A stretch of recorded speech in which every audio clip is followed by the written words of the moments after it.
8 साल की बच्ची के साथ हम बदतमीजी करते हैं तो आप सोच सकते हैं कि मैं पढ़ाता हूं और इस तरह से इल्जाम लगाया है। कोई भी ईमानदारी से कोई भी टीचर कैसे पढ़ा सकता है बच्चों को कि मास्टर साहब ने बच्चियों के साथ छेड़खानी की, बदतमीजी की, लेकिन जब थाना प्रभारी, थाना अध्यक्ष के द्वारा पुष्टि की जाती है तो उसमें गलत दोषी यानी जो मास्टर साहब है उन्हें जिन्हें फंसाया जा रहा था उन्हें कहा जाता है कि उन्हें सख्त ही सख्त फंसाया जा रहा है। और साथ ही साथ बाकी मास्टर साहब से बातचीत करेंगे।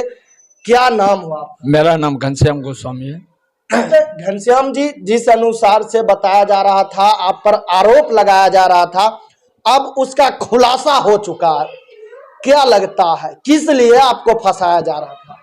देखिए, इसमें बहुत बड़ा साजिश है और जो भी बात उछाला जा रहा है उसमें कहीं कोई मतलब नहीं है, क्योंकि ये बात केवल एक थप्पड़ मारने पर इतना बवाल हुआ है और जो बवाल करने वाला है व्यक्ति वह खुद समझ रहा है कि हम अपने स्वार्थ के लिए किए या क्या कर रहे हैं वो, क्योंकि ये 15 दिन का मामला पहले का है और सब हमारे जितने भी स्टाफ हैं सब के बीच में ये सब मामला मारपीट वाला सब खत्म हो गया और उसी मामला को लेकर आज इतना प्रोपेगेंडा करके उछाला जा रहा है। हमारे ऊपर आरोप लगाया जा रहा है कि आपने लड़कियों के साथ बदतमीजी की।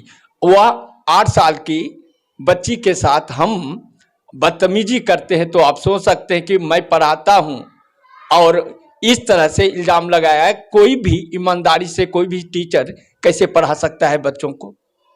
मैं यही कहूंगा कि मेरे ऊपर जो इल्जाम लगाया वह सरासर गलत है। घनश्याम जी, कहा जाता है प्राथमिक विद्यालय में 1 से 5वीं तक ही पढ़ाई होता है और आप अगर कार्यरत हैं, शिक्षक हैं इस विद्यालय के, एक तरह से कहे तो पिता के तौर पर, अगर आप अपने बच्ची के साथ कोई भी पिता अपने बच्ची के बारे में गलत नहीं सोचेंगे। जिस तरह से उनके गार्जियन, उनके परिजन आप पर आरोप लगाते हैं, क्या लगता है कोई भी शिक्षक ईमानदारी पूर्वक अभ्यर्थियों को ज्ञान प्रकट करवाने का प्रयास करेंगे? देखिए, ये तो आप खुद जान रहे हैं और मैं भी एक टीचर हूँ। टीचर का गुरु होता है और इसका पद बहुत बड़ा होता है। हम नामित शिक्षक हैं, प्रथम और दूसरा क्लास का, और उसमें बच्चियां को हम अपना भरपूर लाभ देने के लिए कोशिश करते हैं। तो हो सकता है कि पकड़ के एक थप्पड़ मार सकते हैं, तो अगर उसमें किसी गार्जियन को एतराज हो जाए और शिक्षक पर दबाव दिया जाए तो शिक्षक का पढ़ाने का मानसिकता कितना कमजोर होगा। वह सोचिए कि वह शिक्षक फिर जितना देना चाह रहा है विद्यार्थी को वह क्या दे सकता है, पढ़ा सकता है? आप खुद सोच सकते हैं। कुछ अभ्यर्थी थे जो आपको प्रशासन ले गए तो अभ्यर्थी नाराज हो गए, यानी कि रोने लगे, आपको याद करने लगे कि सर, हमारे घनश्याम सर ऐसा कोई टीचर नहीं, इतना बेहतर पढ़ाते थे, आपको मतलब आपसे लगा उतना ज्यादा। क्या कुछ कहेंगे वैसे अभ्यर्थियों को? देखिए, मैं एक ही शब्द में कहूँगा कि जो बच्चे होनहार होते हैं वह सब कुछ को समझते हैं।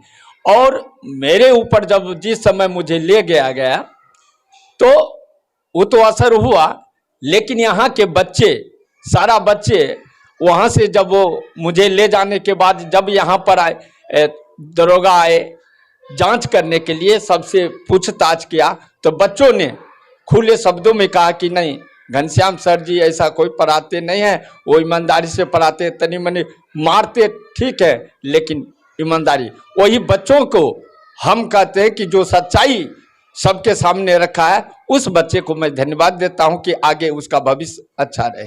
बाकी हम भी कई विद्यालयों में जाते थे तो लगातार कुछ शिक्षक पे आवाज उठाते रहते थे, लेकिन कहीं ना कहीं बच्चे के जो फैमिली मेंबर हैं, उनके गार्जियन हैं, वो भी दोषी हैं। आप अपने बच्चे के सपोर्ट में आइए, लेकिन शिक्षा को लेकर आइए, ना कि गलत आरोप लगाइए शिक्षकों पर कि ताकि वह आपके बच्चों को शिक्षक क्या पढ़ा पाएंगे। या तो आप समझ ही सकते हैं, बाकी विद्यालय के सचिव हैं, आपके क्षेत्र के विद्यालय, प्राथमिक विद्यालय ठिकाराई खांजापुर काफी सुर्खियां बटोर रहा था। क्या लगता है यह गलत सुर्खियां था या फिर सही में था?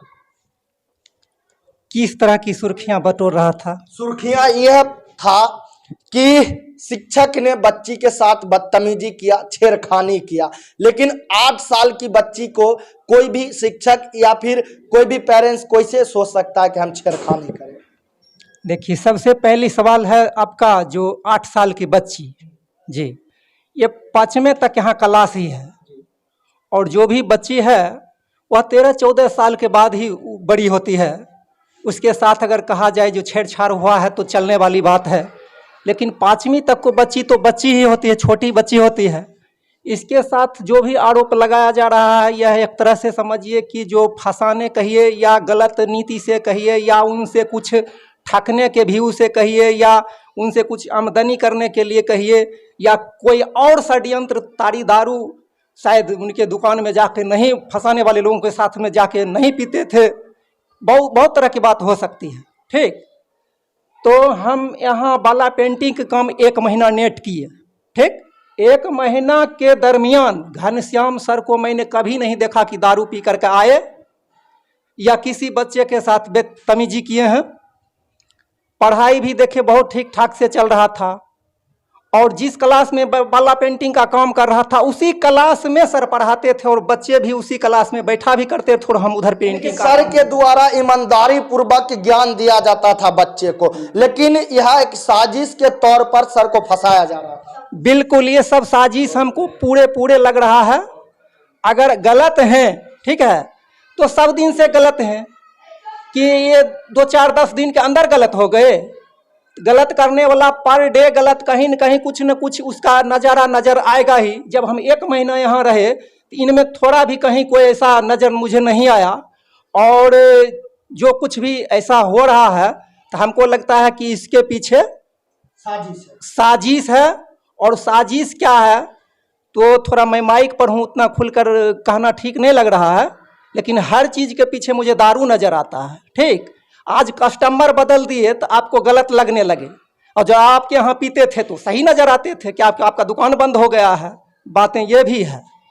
बिल्कुल। बाकी वैसे पेरेंट्स से कहना चाहेंगे कि झूठी आरोप किन्हीं शिक्षक पर ना लगाए, क्योंकि असर आपके बच्चों पर पड़ता है। आपके बच्चों का क्या होने वाला है भविष्य में, या आप खुद ही तय कर सकते हैं। बाकी अभी हमारी मौजूदगी बिहार बेगूसराय जिले के अंतर्गत प्राथमिक विद्यालय ठिकाराही खांजापुर में है, बाकी प्रखंड चेरिया बरियारपुर। बाकी आपका क्या राय है, क्या शिक्षक सच में गलत होते हैं या सही, पेरेंट्स गलत होते हैं सही, इस पर क्या कुछ कहना चाहेंगे? आपका क्या प्रतिक्रिया है, कमेंट करके जरूर बताएं। इसी तरह का न्यूज पाने के लिए जुड़े रहें BBL न्यूज के साथ। धन्यवाद, जय हिंद।